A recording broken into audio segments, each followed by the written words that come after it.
സദസ്സിന് നമസ്കാരം. എത്രയും ബഹുമാനപ്പെട്ട വിധികർത്താക്കളെ, എന്നെ ശ്രമിച്ചുകൊണ്ടിരിക്കുന്ന പ്രിയപ്പെട്ട കൂട്ടുകാരെ, ഒരു ക്രൈസ്തവൻ എന്ന നിലയിൽ നിരവധി ഉത്തരവാദിത്തങ്ങളോട് കൂടിയാണ് നമ്മൾ ഈ ഭൂമിയിലേക്ക് ജനിച്ചു വീഴുന്നത്. എന്നാൽ ഈ ഉത്തരവാദിത്തങ്ങളെയെല്ലാം സ്വന്തം അവകാശങ്ങളാക്കി ജീവിതത്തിൽ പകർത്തിയ ഒരു വ്യക്തിയുണ്ട്, പരിശുദ്ധ അമ്മ. പരിശുദ്ധ കന്യകാമറിയത്തിന്റെ ജീവിതം നമ്മുടെ ഏവരുടെയും ജീവിതത്തിലേക്ക് ഏറ്റവും വലിയൊരു മാതൃകയാണ് എന്ന് പറയുന്നതിൽ ഒരു സംശയവുമില്ല. എങ്കിൽ കൂടിയും ഇന്നത്തെ വാർത്താ മാധ്യമങ്ങളിൽ നാം കേൾക്കുന്ന ഒന്നുണ്ട്: വാത്സല്യത്തിന്റെ നന്മയും സ്നേഹവും കരുണയും എല്ലാം എവിടെയെല്ലാമോ നഷ്ടപ്പെട്ടിരിക്കുന്നു. ഇവിടെയാണ് പരിശുദ്ധ അമ്മയുടെ പ്രാധാന്യം ഇന്നത്തെ കാലഘട്ടത്തിൽ ഉരുത്തിരിഞ്ഞു വരുന്നത്. അമ്മ നൽകുന്ന സ്നേഹവാത്സല്യത്തിന്റെ, കരുണയുടെ നിസ്വാർത്ഥമായ ഒരു അനുഭവമുണ്ട്. അത് അനുഭവിക്കുക എന്നത് വലിയ ഒരു ഭാഗ്യമായി നാം കരുതണം.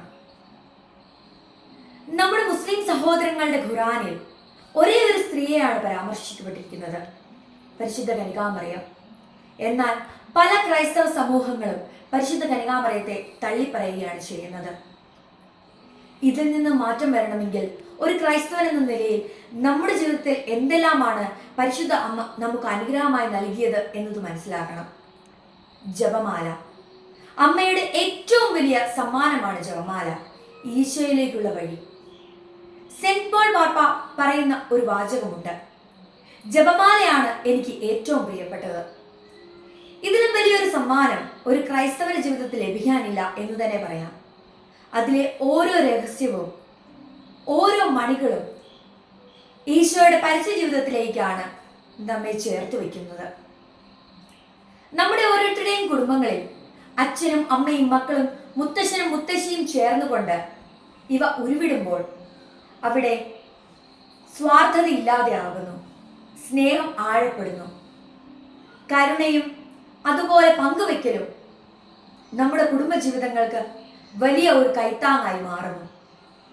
കടബാധ്യതകൾ മൂലമുള്ള ആത്മഹത്യയും ദാരിദ്ര്യത്തിലുള്ള ജീവിതവും എല്ലാം അവസാനിപ്പിക്കുവാൻ ഏറ്റവും വലിയ വഴി എന്ന് പറയുന്നത് ജപമാലയാണ്.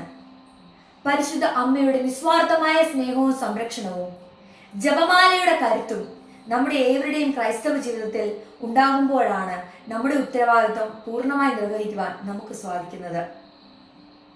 ഞാൻ എൻ്റെ ഓട്ടം പൂർത്തിയാക്കിയെന്ന് യേശുവിൻ്റെ കാൽവരിയിലുള്ള സുവിശേഷം, ആ വചനം നമുക്ക് ഉരുവിടാൻ, പ്രാവർത്തികമാക്കുവാൻ നമുക്ക് സാധിക്കണമെങ്കിൽ ജപമാലയും നമ്മോടൊപ്പം തന്നെ വേണം. ഇത്രയും പറഞ്ഞുകൊണ്ട് എൻ്റെ വാക്കുകൾ നിർത്തട്ടെ. നന്ദി, നമസ്കാരം.